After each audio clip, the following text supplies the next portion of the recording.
Hello,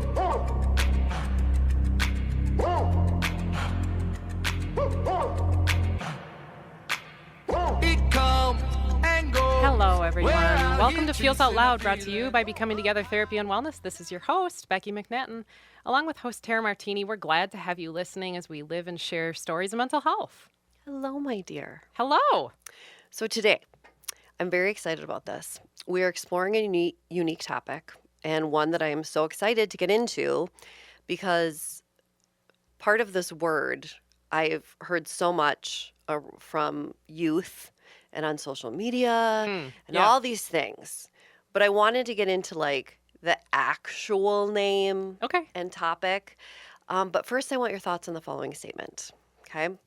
So there's this thing, a default mode network. It's a complex whole brain network that's activated when we reflect on ourselves. So this area is activated when we reflect on ourselves, the past, when we think about our future.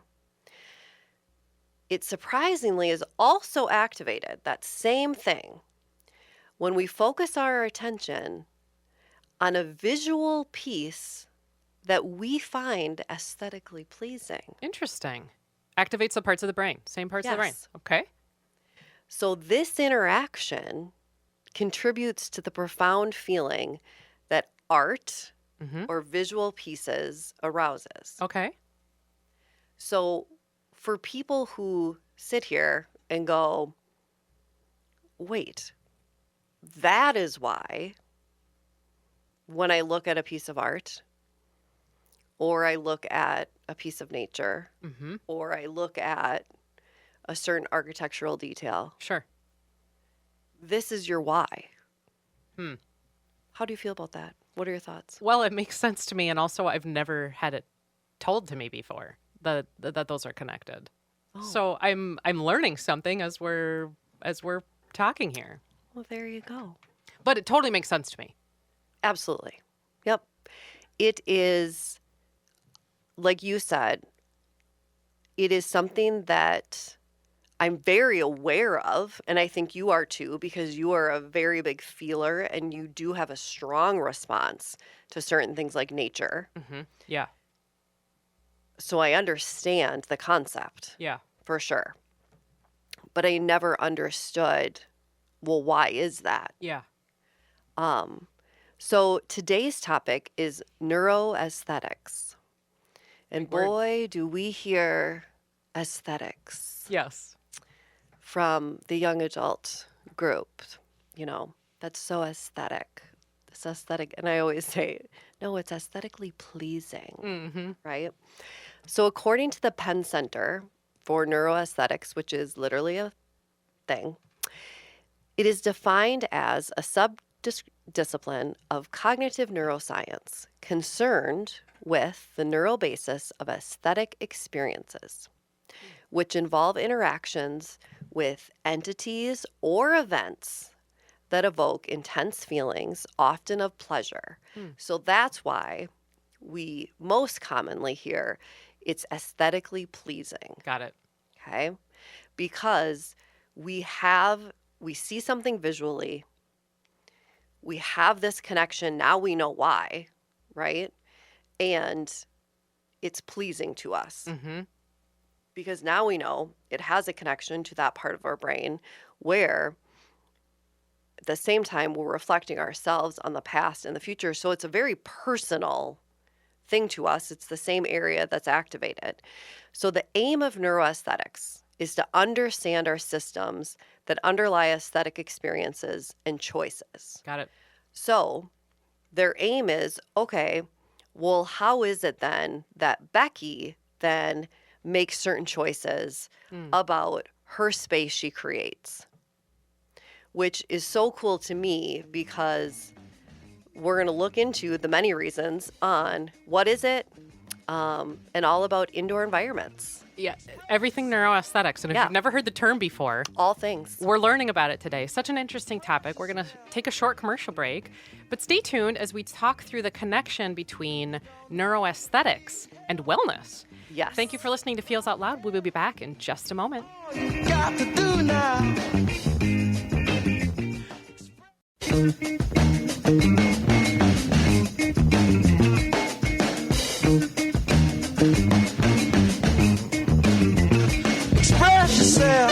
back to Feels Out Loud, brought to you by Becoming Together Therapy and Wellness. I am Becky McNatten, along with Tara Martini, and I want to get right back into our discussion on neuroaesthetics, which makes me feel smart even saying the word. It really does. That's my goal today, to make us feel smart. Mm-hmm.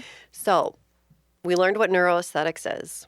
It's the idea of understanding the aesthetic experience and the choices we make because of it. Mm-hmm.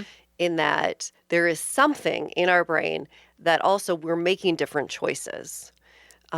So it looks at investigating the nature and neural basis of what makes something beautiful to me versus what makes something beautiful to you. Then how do we take in and experience art, design, architecture?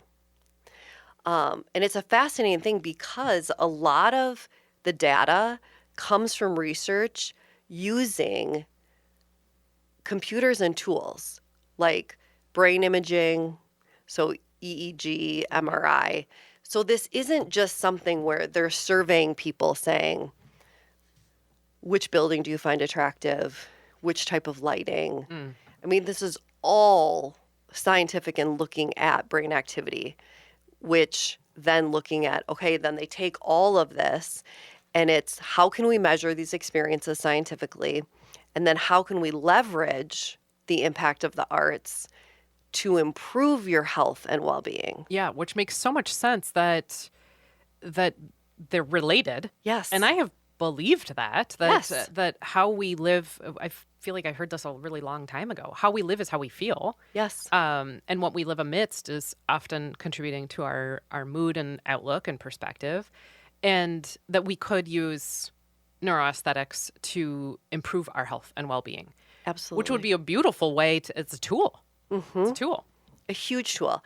And it's, if you look back, if right now we take time to reflect, it's how many times, especially as therapists, but how many times just as human beings, we've talked about how environment plays such a key role. Yeah. And it can even be physical environment, right? Lighting, color, all of those things impacts mood, all of the things for a human being. Mm-hmm. And so it's looking at, okay, what is the true impact of that? So Becky, I have questions for you.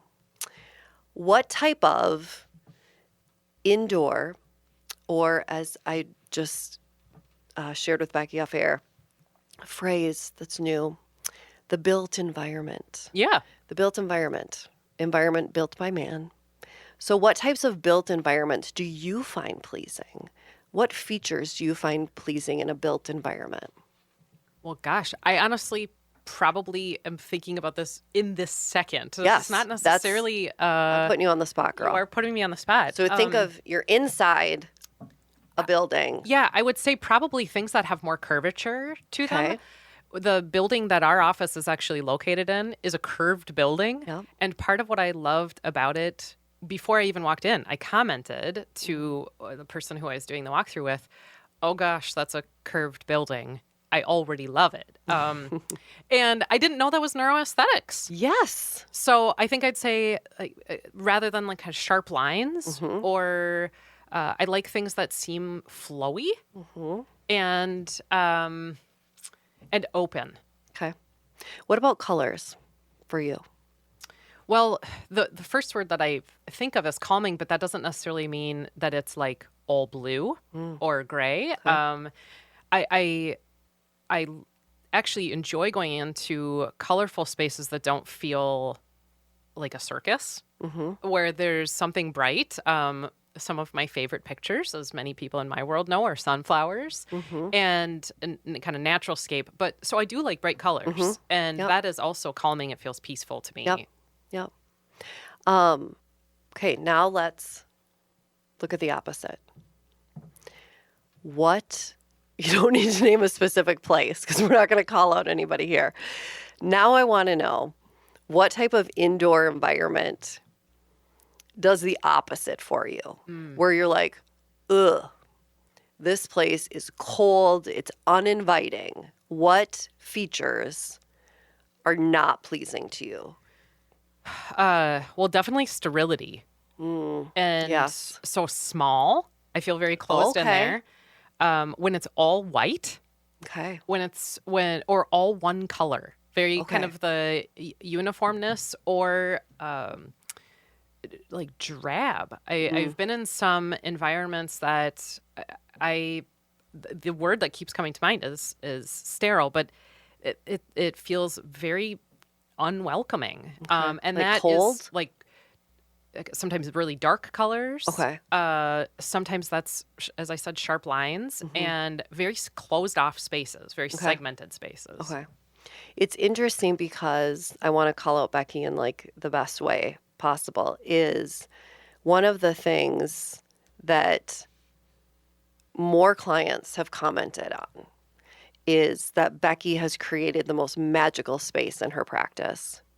That, Wow. oh my gosh, that when people walk in, I always say to first time clients or new clients, when they're asking like directions to the place or whatever, I will say, and I don't sugarcoat things. I always say, like, please don't judge our office by the colors and the building you see on the outside.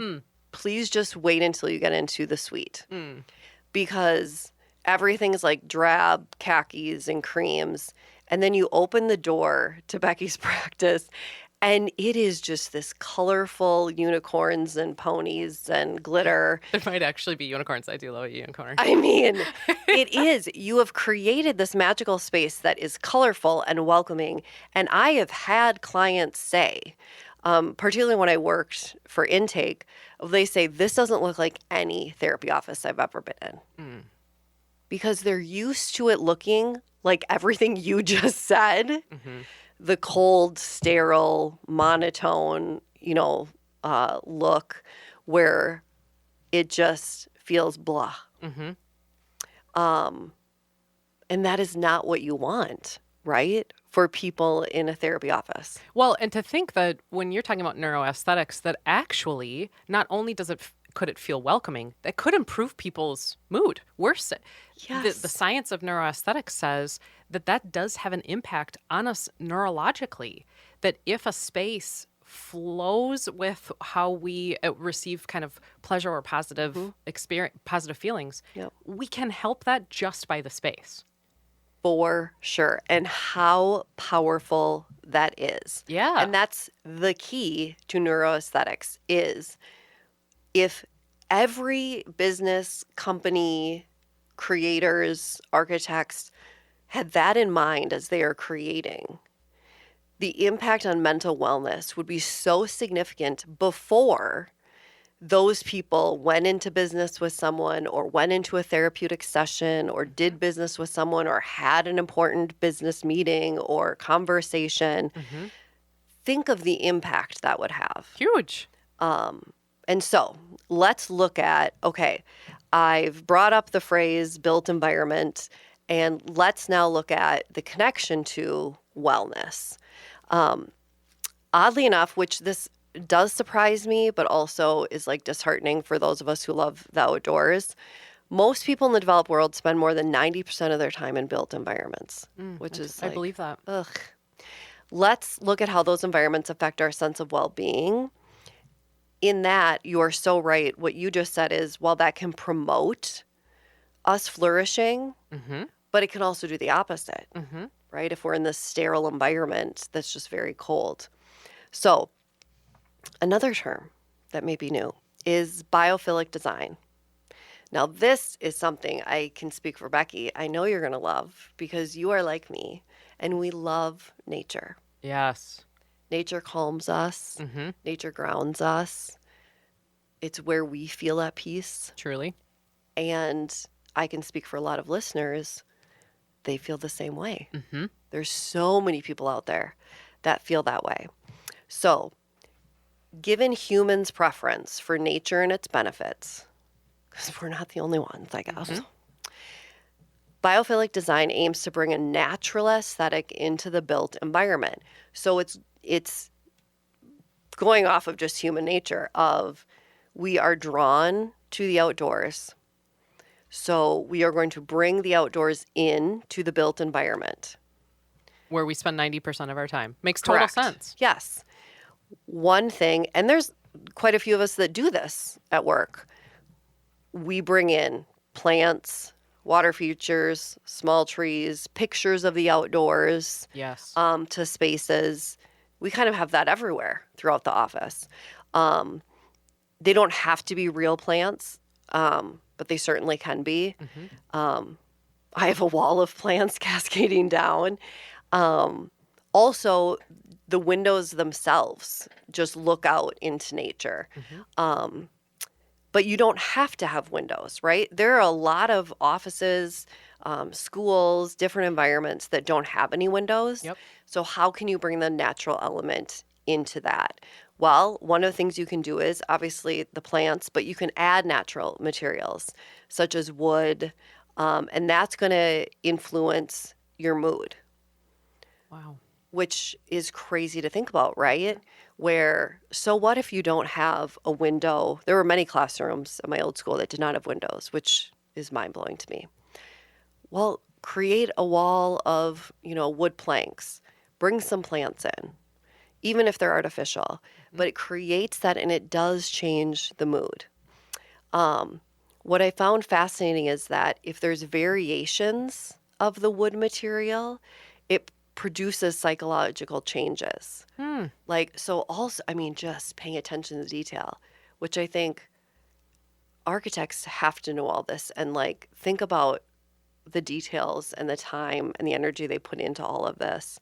If they come from a neuroaesthetic perspective, would be fascinating. Well, and I'm thinking right now about how many spaces I go into that don't have this, as we talked about, that aren't including of these elements. Right. And something that I found so fascinating is this is a newer concept. This is not something that's been around for a long time. And so when I was speaking to, I told you before we were on air, I loosely interviewed people of tell me about the space you work in, things like that to kind of gather. Love that. It was astonishing to me because I feel like you were very intentional on your design. I'm very intentional about my office space. I was thinking of my space through a therapeutic lens as far as creating it for the clients. It's astonishing how many people, it was more just they designed it due to just their personal preference or just for staff's preference, but maybe not the students or, things like that, where the push for neuroaesthetics is really what's the objective? It's for clients, students, shoppers, the consumer part of it. Right. Which I think is fascinating. And so you named a lot of what is actually fact. Open spaces. Had no idea. Curved spaces. Wow. You're just nailing it. I knew neuroaesthetics before I'm literally Really learning did. today, everyone, what neuroaesthetics even is. Yep. And so it is modern, open, curved spaces alleviate stress. Architects design buildings that enhance that baseline tone, which they say the parasympathetic nervous system, it reduces stress. They will incorporate the natural patterns, Sure. which is huge, like the curves, which they say enhance mood, cognition, and preferences. It balances engagement and relaxation, evokes a sense of naturalness, making them more, makes people more calm, although it's a built environment, right? It's saying we understand people prefer nature, but we can try and create that same feeling Yeah. in a built environment. Yeah. And that we have huge control on bringing those aspects in. Yep. And as you said, this doesn't have to mean total architectural design here. If you are in Right. your living room at your house, you have ability to say, how do I bring some of those natural elements in? Yep. In my kitchen or bathroom, like the things that might be small ways to integrate this stuff. Yep. There's an example, because I'm going to give some examples. Historically, there is falling water. We've all heard of Frank Lloyd Wright. In the United States, falling water is his masterpiece built over a waterfall. And so it's blurring indoor outdoor lines.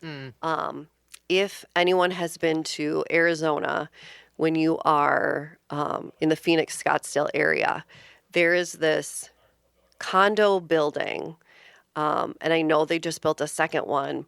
And the architects designed it, which is, to me, absolutely stunning and, of course, so aesthetically pleasing. And literally, I'm just connecting the dots now going, it's neuroaesthetics. Yeah. The entire building is glass, like it's just windows. But then what they did is on every single balcony, instead of it being a railing, the entire balcony is covered in plants. Oh, wow. But it's not by the residents. You know, it's not by just like, oh, pots and whatever. You can't even see. It's just greenery, moss, and then it's hanging down until the next condo below it. Wow. I don't know how in the world it is maintained, because I think that every single time I drive past it. But it is absolutely breathtaking and so aesthetically pleasing. That to me is such a key example of neuroaesthetics. It stands out from the cold feeling you get from all the other buildings around it. Sure. Yeah. And I can see why it would be such a draw to live in a place like that. I can see why there's another one being built right next to it. And it also makes just the landscape itself more appealing when you're in the desert. Totally see that. Yeah. So let's look at the aesthetic appearance on how we can look at more than just, okay, we've looked at bringing the outdoors in, but now let's look at one thing we've talked about before, the art of being cozy. Yes, we did a whole show on this. Yes. So let's look at the aesthetic experience from things being cohesive and creating that sense of hominess, you know? So one recent approach to understanding how preferences for environments work, both natural and built, may affect mood and cognition is by assessing people's aesthetic experiences. Aesthetic responses to environments can be distilled into 3 key psychological dimensions. Okay. So one is the ease of organizing and comprehending a scene. How we can take it in. Yep. Number 2 is informational richness and generated interest. And number 3 is personal ease, belonging, and comfort, which I think that's probably the one that people think of the most. Yeah. Right? Is how the comfortable space, that sense of belonging. But I also love the ease of organizing and comprehending a scene, for sure, is an element, an aesthetic element. And then another element of the aesthetic experience is that richness and that interest, what they call fascination, which is that can be different. My fascination, that aesthetic facet, could be different than yours. Sure. Right? Well, and I think about spaces that are so busy. It gets at that first one. Yep. I use the word busy, but there's so much to look at that ease of organizing. There isn't an ease of organizing. Right. And so we aren't necessarily saying bland, right? But we're saying that someone can take it in and make sense of what's going on. Yep. I totally get that. But different for people, right? Because I know some people who can walk into, let's just take an office or a library, for example, that can walk into and see so much color and so many knickknacks and treasures and love that style and see organization in the chaos. where another person could walk in and their psychological response would be stress and chaos. Good point. But that's the whole facet of fascination, right? And or organization. That the coherence part is very different from one to the next. Mm-hmm. That is why what I think is so cool is that it's so individualized. Mm-hmm. Where I think too, if you look at, and I don't know why this makes me want to laugh, one thing that I don't include in the research is I wonder when they look at partners, if your idea of the aesthetic experience when looking at coherence, fascination, and hominess is vastly different than your partner, how does one create a cohesive space Yeah. when all these are very different? And they would be very different. Yeah. Super interesting. Yes, something to think about. And then one of the last things is creativity, which we know that, right? We've heard of that so creativity is whatever, for education and the economy. Creative thinking becomes increasingly valued across industries where now they think about environmental design because it's taking the biophilic, piece of bringing nature into it. But then also they're saying, I don't know why it took this long to figure out. Wait, if we design and take our cold office buildings, Mm-hmm. I won't name names, take big things in the Twin Cities that create stuff, Yeah. are known for Yeah. creating things. Wait, if we take those spaces and we make them more creative using architectural design, Mm-hmm. maybe their creative juices will flow a little bit more, promote creativity. Apparently, this is a newer concept. For some of us, It is amazing. I mean, it's really cool to think that because neuroaesthetics is a science that's shown that it promotes well-being. And so we can use that. Our space allows us greater path to do our thing. It does. Whatever the thing is. And how cool that is a thing now. That a chair isn't just a chair. Right. Or the wall hanging isn't just the wall hanging. Right. That those with intention behind them have an ability to impact us to do what we need to do or want to do. Yes. More creatively, more effectively. That's And cool. It is something I think, because I think in our lifetime, we have been privy to this change, right? I remember, and correct me if I'm wrong, I remember hearing of this first with like the Google offices, not in Minnesota, but where I was like, and everybody was like, whoa, what? They have standing desks, or they just have like rooms where people like collectively like create stuff. Yeah. There was no more offices where you just sat in a desk, and people were just baffled and bewildered by this. It was almost like they were fascinated but confused by it. Mm-hmm. Now, 20 years later, it's starting to become a little, I don't know, not norm, but a little more common, right? Where now spaces in the Twin Cities, businesses are taking on, that look. Mm-hmm. More common spaces, more spaces to create, because, as it's saying here, creative thinking becomes more valued across industries. And so they're looking at it going, wait, if we enhance creativity, we're going to optimize the learning environment, the workplace. Mm-hmm. We'll make more money. I mean, it's a win-win situation. Mm-hmm. And it's really transforming how the work environment looks. Yeah. And also allowing people to be more creative. That's amazing. I love it. So, I've got some questions for you, my dear. Yes, I thought this would be fun to look at. Okay? So, when you think of emotions, the feels, because of course, we think of our feelings wheel, we think of the show, Feels Out Loud, our name. What emotions do you most associate with aesthetics? Gosh, well, the first word that comes to mind is calm. Mm. Okay. But then the second emotion that Yeah. came to mind is wonder and curiosity. Oh, And maybe okay. that's because wonder is my favorite thing in the world. Yeah.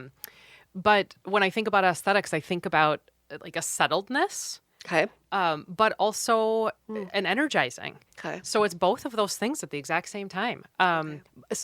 Pleasing is a great word to describe all of that because Yep. it does feel good. Right. Like that, I don't love using the word good, Mm-hmm. but in this, it feels like it encompasses. Okay. It Yep. encompasses what I'm saying. Yep. Yeah, I think of peaceful only because just like the calm when a thing is aesthetically pleasing, my mind is at peace, Yeah. right? Because I look and everything's in order the way I find it Mhm. aesthetically pleasing, or the colors, things, there's peace, Yep. right? But then I also, if we look at it, I also think an aesthetic feeling word is joy, Yeah. That's part of right? the energy part. Right. Yeah. It was interesting because when looking at this and creating parts of this, I was like, I never thought about it before, about like what emotions are connected to aesthetics. Where I tend to look at the positive, but then there could be that other side to it, right? Because you could look at the negative Yeah. Well, of, I think about spaces I've been in, and I'm pondering this. I'm going to be pondering this the rest of the day now. Spots that make me feel anxious. yeah, Where I'm in there and I'm going to be looking now for what Good. about this Yep. space do I feel anxious or when you say kind of peaceful, sometimes the reason I said calm is because I feel clarity. Like I can think about the things I want to think about. There are spaces I'm in where it feels cluttered. I cannot focus. I cannot focus. like loud. Yeah. Yeah. So I'm going to be paying attention to the spots I'm in. Listeners, do that with me Yes. on Yeah. how do you feel in this space and do you notice what about it is love that. contributing to that? Well, and here's the other thing too, is pay attention to those spaces that you're in that you find aesthetically pleasing or calming. And then what about those things could you bring into your home, Absolutely. right? You love whatever it is. Okay, recreate that in your home Mm-hmm. to create that peaceful mode. Or, wow, that, like Becky just said, makes you anxious when you're at the doctor's office or whatever. Oh, wait, I have that same thing at home. Right. Okay, get rid of that. Or that color, get rid of that color at home, right? Yep. Yeah. I just think that, yeah. I love this question. How does beauty influence decision making? Well, I think that depends on how beauty is absorbed by the person who's experiencing it. I get this mental image, and listeners, if you hear the word beauty, Yeah. what image comes to mind? For me, it's some sort of nature-based image in my mind, and so I feel like beauty influences decision making from a groundedness or moving Yeah. us to a space of intentionality without us really even knowing. Okay. But I also think awe often can occur from beauty, and that inspires a decision making on, and awe develops an energy. Oh, I love that. She's speechless, everyone. That was like the most like genuine. I'm like, oh, Yeah. that was real good. Yes. That awe. Yes. And it is if we use that to drive our decision making, I think we would make less yeses because we would be more intentional. if that makes sense. Oh, it totally does. Well, you and I are sort of stewards of the word intention. Yeah. And I just think beauty brings us to the connection to something bigger than us, or something that just feels so. It can be moving.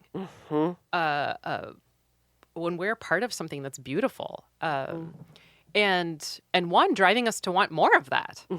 Was just having a discussion with someone recently about, then how can you see that in your daily life? We don't necessarily need the extraordinary, that amazing beauty, but could our takeaway from that be that our decision making is driven by, with intention, seeking to notice where it is already. Right. And so totally see how beauty impacts decision making. Yes. All right. Of course, I have to ask this because we are therapists. How might aesthetic experiences be used therapeutically? Well, I think we started with this even in our office space. And we've talked about that. We, in our line of work, we talk about trauma informed regularly, and aesthetic experiences really have the ability, I'm learning this today, to be aligned with what trauma informed is, aware of how people show up in this world and what might be there's the story that we don't know because we can't see it. And so used therapeutically, well, if what we're hearing and seeing is science says this promotes well-being, well, what I'm hearing today is this is a tool for living. It is. In addition to things that you and I talk about in terms of expression, let your space allow you to express the space itself. Yes. Not only an action that you're taking in the space, like that's another thing in other shows that we've done, but it can be used therapeutically by promoting opportunity for us to have a sense of pleasure or joy or calm, all the emotions that we've talked about. Well, and I think the added piece of how can it be used therapeutically, I give an example because it happened to me with another therapist where I was arranging my space. I loved the vibe it was giving. I thought aesthetically it was very calming and welcoming. But at the same time, are we going to think of every feature that needs to be, of course not. Right. And a therapist came in and said, oh my gosh, this looks great, but here's something to note. Hey, a lot of clients won't want to have their back to the door because they may not feel safe. So for control, they may want to be able to see the door. And I was like, oh my gosh, thank you so much for sharing. Yeah. Right? Because part of the aesthetic experience is the feeling the client is going to have. Right. Right? And so I adjusted the love seat to a different spot so that the client's entire experience could be aesthetically pleasing, cozy, they would feel safe. Yes. All of those things, because I do think the aesthetic experience is so important therapeutically. We want them to feel calm and regulated and safe, and be okay to be vulnerable and all those things. Right. How can we do that in our office? Yeah. Well, then if neuroaesthetics contributes to creativity and promotes creativity, well, self-exploration requires creativity. Yes. Self-exploration is therapy. And this idea of seeing my experience both the way I currently see it and gaining new perspective on those experiences too. And so there is creativity used there. And I'm learning now, even today, something as simple as, everyone, a plant. Yes. In your space. Go look for a picture that resonates with you. Yeah. And it can be anywhere. Yeah. But think about how it makes you feel and then put that in your space. Right. Which is something, I mean, we're all very intelligent human beings, but myself included, I didn't think of the biophilic background behind my decision making around putting my 5 plants in my office. No. I just like the outdoors and greenery. And you love plants. But now I am a lover of plants. But now I know It's all around the aesthetic experience. Yeah, and as people want to invest in themselves, Yes. this is a way you can actively invest in self. It You sure can is. put these elements into all different parts of your life. Yes. So much to think about here. We're headed to commercial break, but Feels Out Loud will process your questions and thoughts in just a moment. You gotta find the people.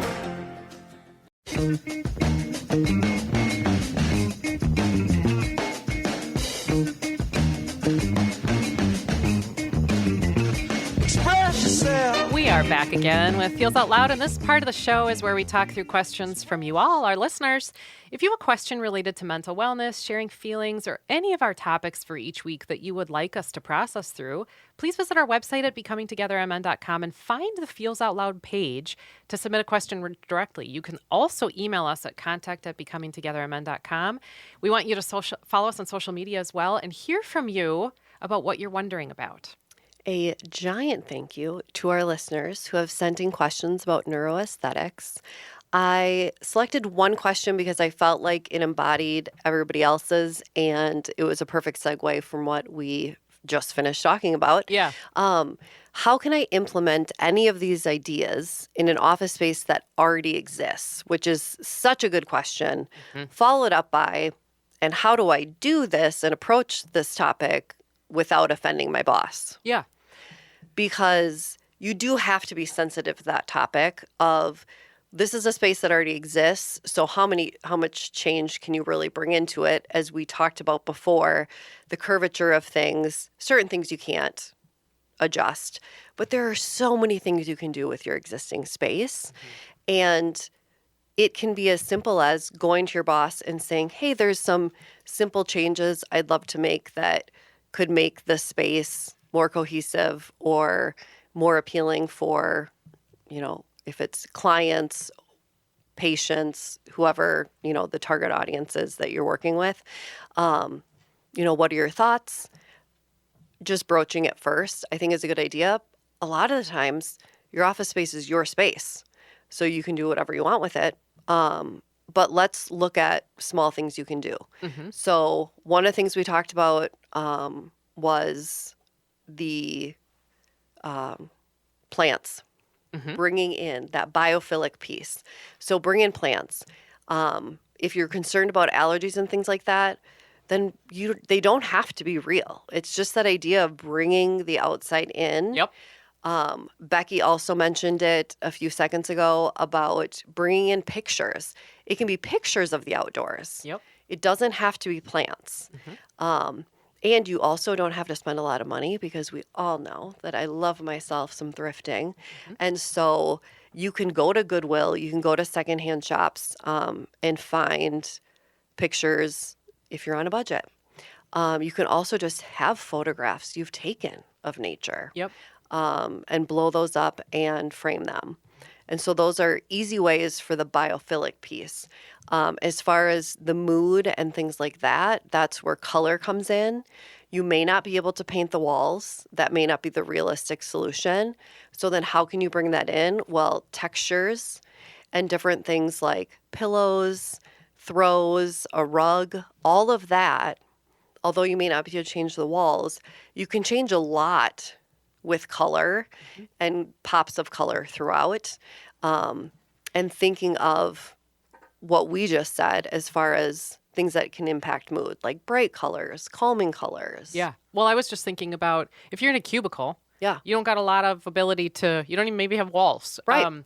But you could put pictures as rotating on your screen. Yes. And Yes. have that be your default screen that Yep. a photo that you've taken. Yep.